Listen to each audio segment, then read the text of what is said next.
Expose the students to new experiences and a new cultural realm, that being the realm of art and museums. I think it's also there to boost their confidence about the spaces that they are able to exist in, feeling comfortable in museums, feeling comfortable in various cultural areas, and also feeling comfortable talking in front of their peers as a teacher, because at the end that's what they do in the docent program. They give tours, they're a conduit for knowledge, they are someone who expresses all of this information, and they're leaders. They lead a tour around a museum. So they're in a space that was maybe previously thought of as being off limits to them, and not only are they in that space existing, but they're thriving. They're showing leadership within this space.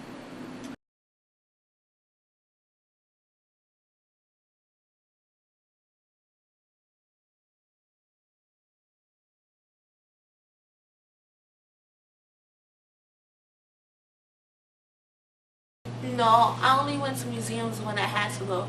Well, what do you mean had to go? Like if it was a trip. I don't get the chance. I don't know where they're located and how to get there. Okay, so Yeah, I do. you do. Which ones? I go to like the Metropolitan Museum, and there's a museum on 81st Street that I don't know the name of it. Is it the Guggenheim? Yeah, that one. Guggenheim. Once every 6 months. Uh-huh. It's like I don't really have time. I have a lot of stuff to do.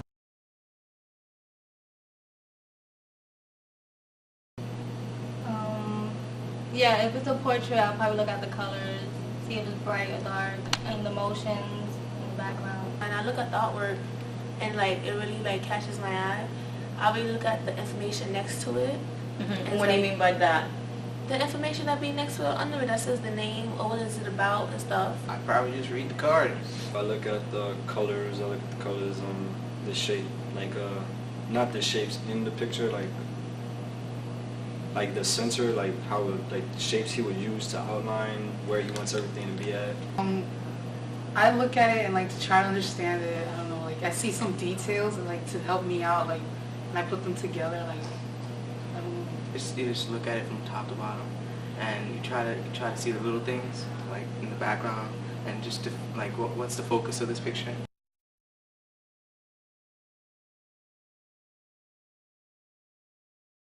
Well, first of all, it gets them out of the classroom, really actively learning in a contemporary art museum. The kids are exposed to contemporary art, and they really learn how to take apart the artwork, interpret it, come up with really sophisticated ways of looking and thinking about the art, and then sharing that with their peers through conversational inquiry. 5, 6, 7, 8. Okay. These are your journals. You guys are going to be doing journaling almost every time you come into the museum. Everyone's ready? Gilda? Yeah. Giovanni?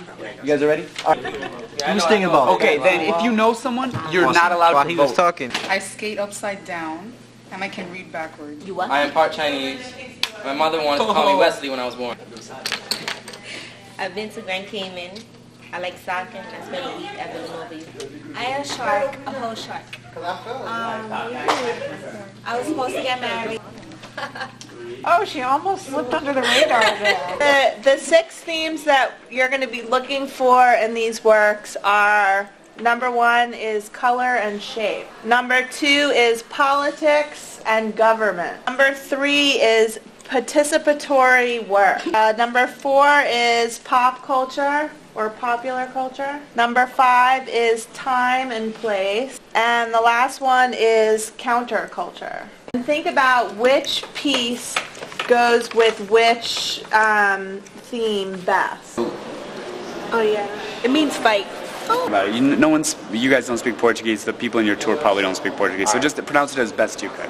Just about like Brazilian culture, music, movies and stuff like that. Now, you're going to choose in this room with your group the piece you think is the best for your tour, and then the piece that you think is the worst for your tour. When you're giving a tour, you guys have all been on tours in museums or in the zoo or wherever you go to get a tour. A lot of times they're very boring. We're going to teach you guys to give tours that aren't boring. you're not going to bore them to death by sitting there and talking to them the whole time. You're going to start a conversation. Now, when you're giving a tour, the tour is going to go very similar to this. Hand gestures are great to create focus. You do have a group that is maybe a little less interested in the art. You don't lower yourself to their level. Just talking appropriately doesn't mean mimicking. If your group is like, nah, you know, this is real. I don't know, miss, I don't see what this is. It doesn't mean that you should be like, well, why don't we look at this? Let's just... Good news about giving your tour is that you guys are actually not going to be responsible for talking the whole time. You guys are going to ask questions to really create a conversation. The main type of question that you guys are going to be asking is called an open-ended question. A question that allows participants to respond in a variety of ways, has more than one correct answer, cannot be answered by yes or no. Usually start with how, what, when, where. What do you say about this piece right here? Look. Look. Look. And maybe ask if that reminds them of anything. When the red thing is expanded, does the shape remind you of anything? Reinforce the shape, reinforce the color, because that's a really important aspect of this piece. Hey, what inspired the artist to make this? Larger than life. So you could turn around and be like, why do you think that he made it so large? Yeah. First, we're going to practice something called paraphrasing. What it is you take what the people in your tour are saying and you repeat it back to them in your own words. You want to break down what they're saying into something simpler. You want to get right to the point of what they're trying to say. Sometimes you're just going to be rephrasing, and sometimes you're going to be connecting what one person said to what another person said. You saw a bug. Okay, Gio, why'd you see a bug? You know that movie, The Mimic? No. Because it looked like the main bug. I don't know. It was like, the movie's about bugs, and there's this giant cockroach that looks like a mask. Where do you see that? It looks a little bit like a mask. Nah, it's not a mask. It's an actual bug, but he looks like a human. Like he has the form of a human, walks on his hind legs, so it looks like his face. These are in a logical order of when you ask the questions. So the first question is prior knowledge, personal experience questions, and that way you get people connected to the piece. Then you're going to go into describing the work. So you're starting off with really simple things like color, shape. Next Friday, your city council members, your principals, different arts partners are coming in to get a tour from you guys. So and also other classes. And also other classes. So this is a really big deal that we're coming up on. Today is the last day to get all your open-ended questions done, and then we're going to spend the whole day doing practice tours. A good tour is when you feel like the people on your tour figured the piece out. You help them figure it out for themselves. The piece has so many different colors, and to her it represents different personalities. Anybody else?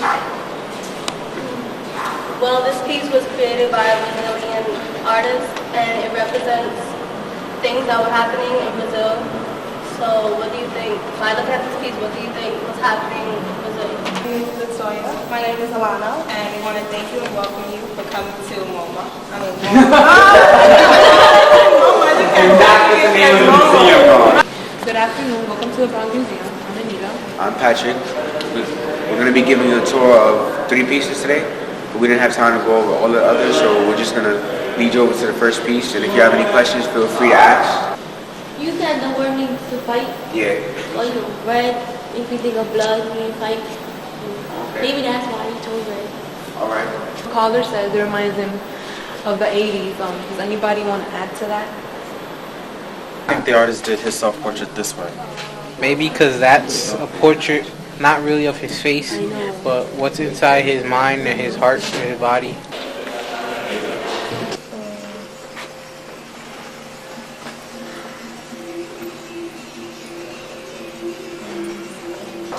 Good. Beautiful.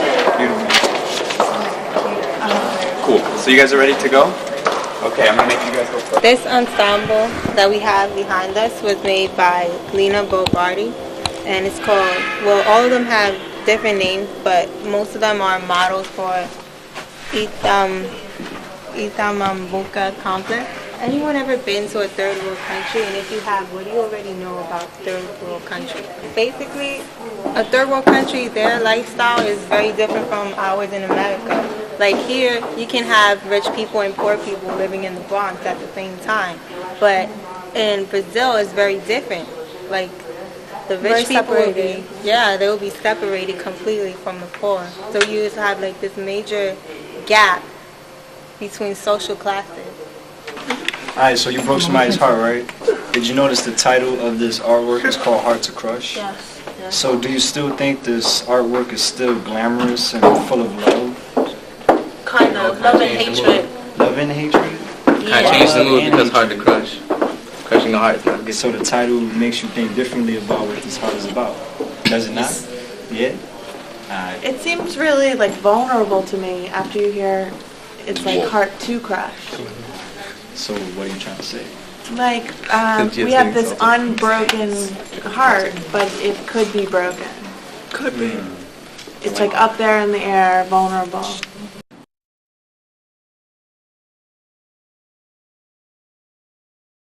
The wonderful part about it is watching the kids throughout the semester really interested in the artwork and interested in the ideas and themes around the artwork, and really probing their peers for different interpretations of the work.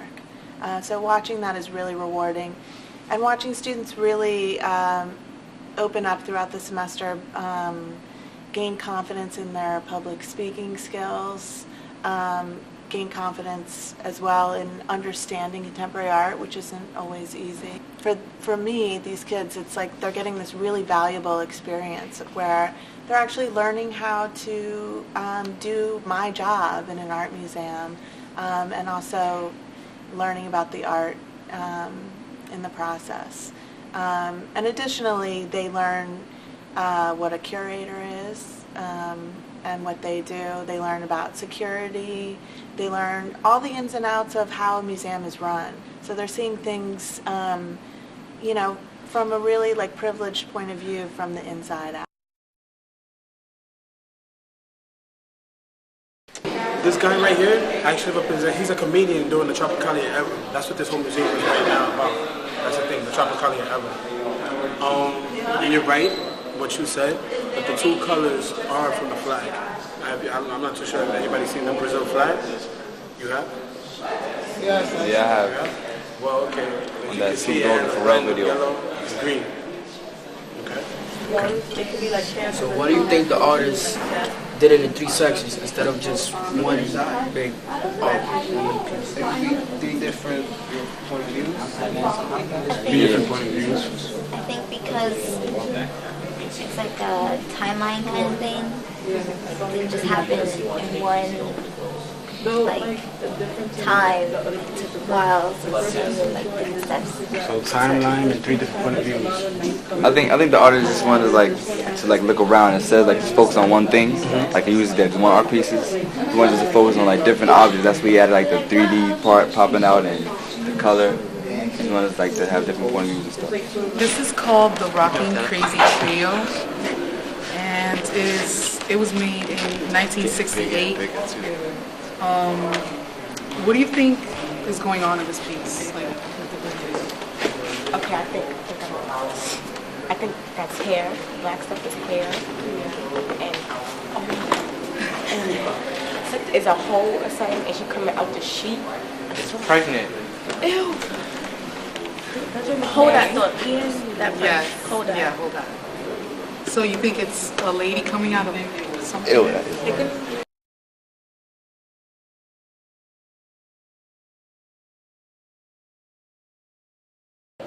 Learning how to give tours to people and like being in other people's shoes, like knowing how they feel. I was like, what am I getting myself into?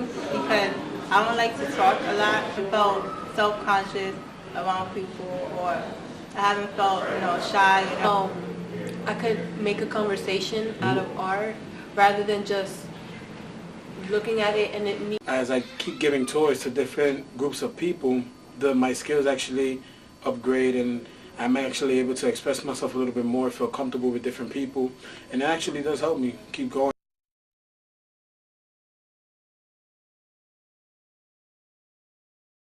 even though we have a fantastic art program, I realized that we really didn't have any means for the students to expand their critical thinking skills in respect to visual learning.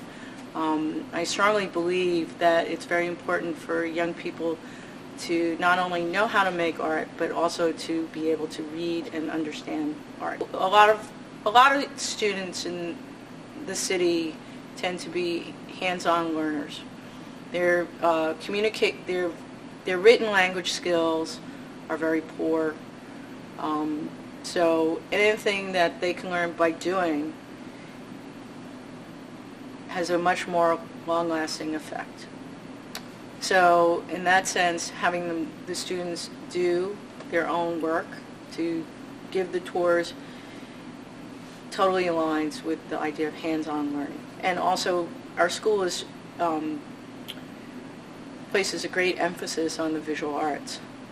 So having the opportunity for the students to come here to learn how to read and think and reflect about art, it's like having our own museum as our backyard.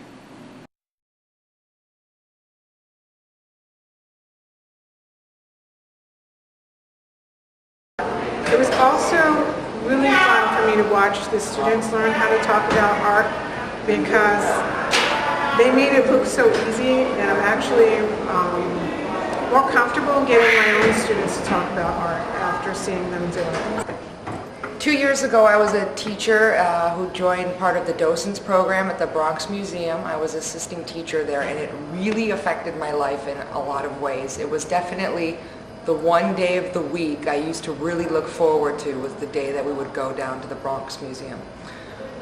First of all, it really taught me how to interact with art.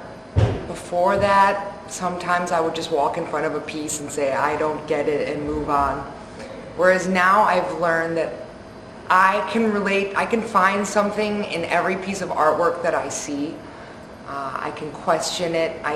If I don't get it, I can try to figure out why or where I'm lost. So it helped me see art in almost everything around me. Every time we went down to the museum, there would be one portion of something like a mini lesson, viewing art, teaching the students, and then it would be a hands-on project where we would create art, and I really got to work with the students and see the same frustrations that they probably go through when they're creating a piece. In my first year of teaching, I was a teaching fellow. I taught Spanish, and I entered the Bronx High School for the Visual Arts, not thinking I would teach art, but I was given the opportunity through the Docent program to become an assistant teacher and to learn the ropes of talking about art, helping students lead tours, plan exhibitions as part of the Docent program. And now I'm a music teacher and an art teacher, and I think that the Docent program was vital in my transformation and my growth professionally as a teacher. And next year I will actually be leading the Docent class as the lead teacher. So over the past 3 years, my involvement as an assistant teacher, as an assistant grant writer, as a planner of the different trips and the events, gave me many, many skills just as a professional that I would not have gained without this program. I also thought it was interesting as a teacher seeing the students evolve over the course of a year and really grow from students focusing on school projects to students really seeing the importance of their work in a public setting, that they weren't just creating little meaningless assignments, but they were doing something that the community would see and that they saw themselves as being connected into their community through the museum, through interacting with community members, through interacting with their parents, with their teachers, with their classmates, and they got the opportunity to do that by giving tours, by planning their exhibition. As I enter my next school year, when I'll be leading the class as the lead teacher, it's been a really interesting process to choose the students who would be a good fit for this class, because we try and create a mix of students who are already very talented, who have been working at the Whitney or have been working at the Bronx Museum, possibly already giving tours or somehow involved in a curatorial project at one of those museums, but also students who so far haven't really reached their potential in terms of what they can do with their writing, their art, their speaking. And so to get a student who may be very low level when they are speaking publicly and seeing how this program can transform them and really empower them to see how they might talk in front of a group of people, or how they may fit into the art world, not just kind of working individually, but with professionals in a museum to really create a meaningful project for themselves and something that they will use in the future in a career, or if they go to college, or in some other venue.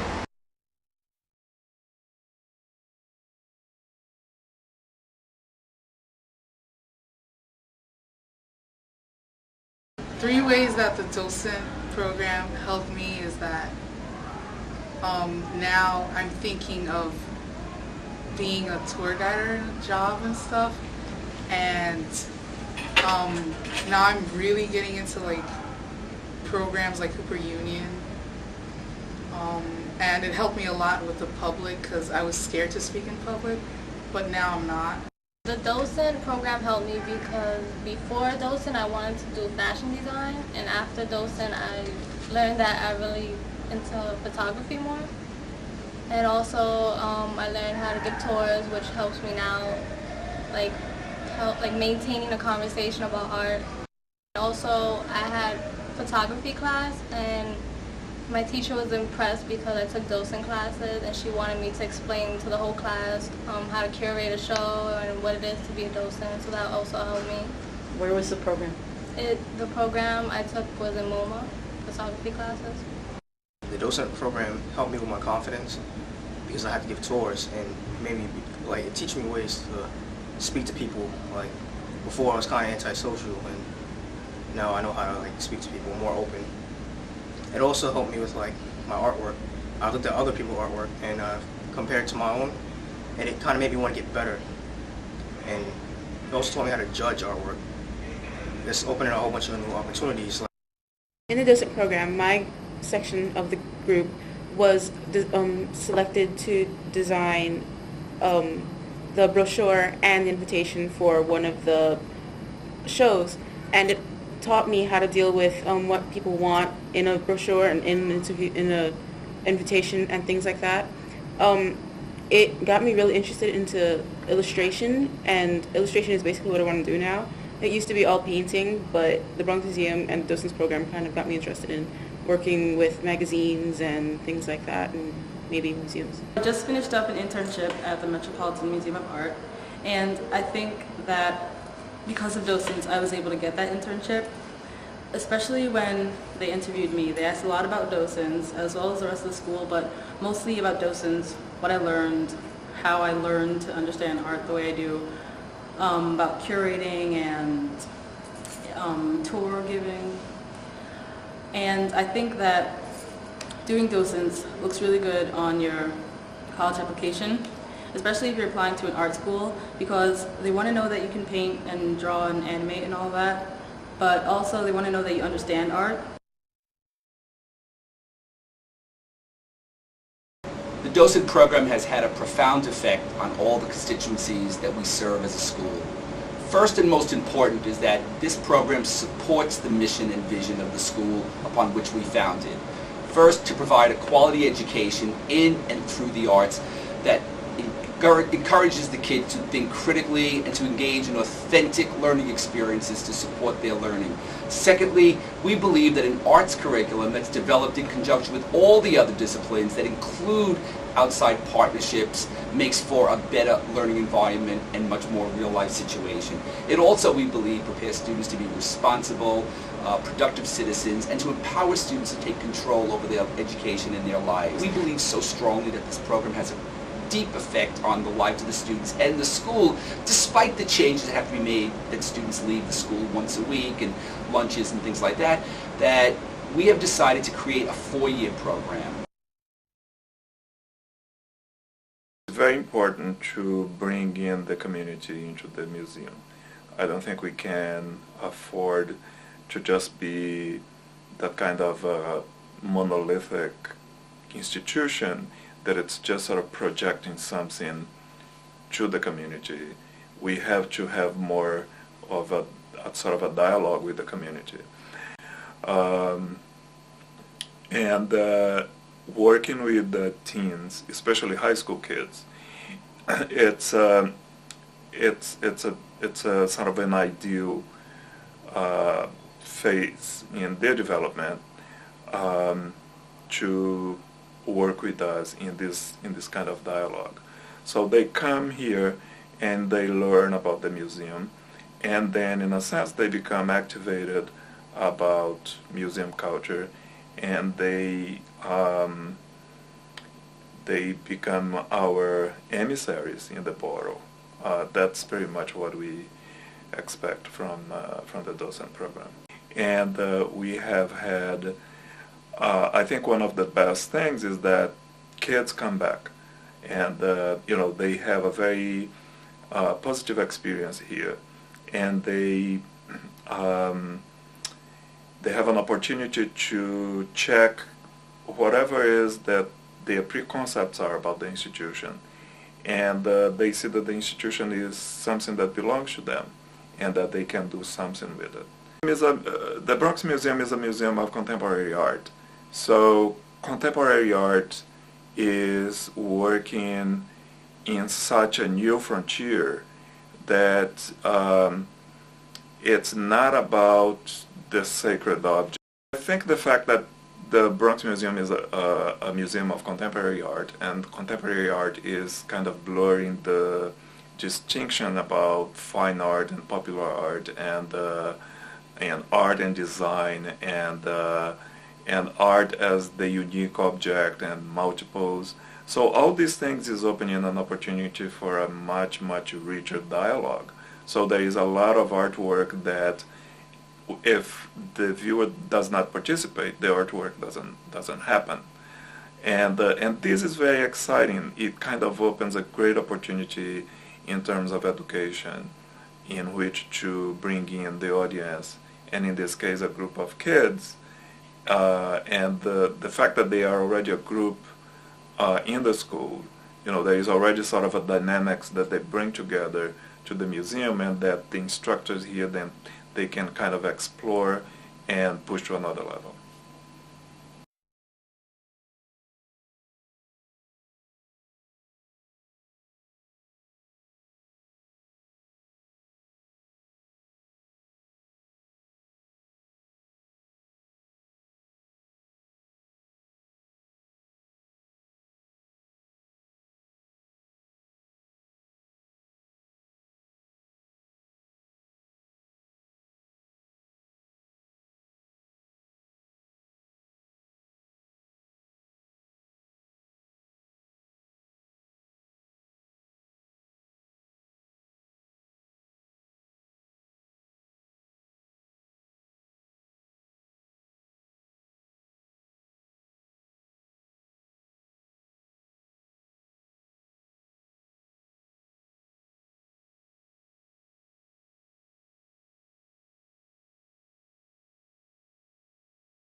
CHULOX My life always been a rocky boat, but now I'm ready cause this melody got me steady.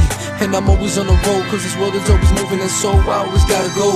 So many tests being given, but it's a blessing to be living. So I thank God, but forgive me when I'm sinning. I try my hardest to succeed in life, even when I can't breathe in the night. Too nervous, got my heart beating. Even when I'm blinded by the negativity, I'm still seeking for a better way. So I pray, and so I say to God, if He could give me more strength to succeed another day. But it seems all I get are delays. But I can't stop, gotta keep it pushing, gotta keep it moving, gotta keep improving, gotta be above the influence. Got a lot of talent that I gotta manage. Some tell me to quit, but they don't understand it. Gotta succeed, that's my only option. Gotta keep it moving without stopping. Yeah, there's always room for improvement. On the road to success, we moving. Gotta succeed, that's my only option. Gotta keep it moving without stopping. Yeah, there's always room for improvement. On the road to success, we moving. I'm trying to be the best. Road to success. Got a lot of people to impress. I'm so gifted. Feel like my weight is lifted when I spit. So let me speak my latest. Listen, yeah. I'm trying to keep my haters distant. Can't you see my rage is instinct? Going to the top. Yeah, man, I'm ready to rock. On the road, man, I can't be stopped. Can't be dropped. Can't be shot. Can't be topped. Can't be blocked. I'ma work hard, yeah, before I meet big and pop. The goal is open for me, man, it can't be locked. I feel like the end is near. I'm trying to defend my peers. At the same time, won't quit. I know my brain lit the spark. Success is like a walk in the park. Gotta succeed, that's my only option. Gotta keep it moving without stopping. Yeah, there's always room for improvement. On the road to success, we moving. Gotta succeed, that's my only option. Gotta keep it moving without stopping. Yeah, there's always room for improvement. On the road to success, we moving.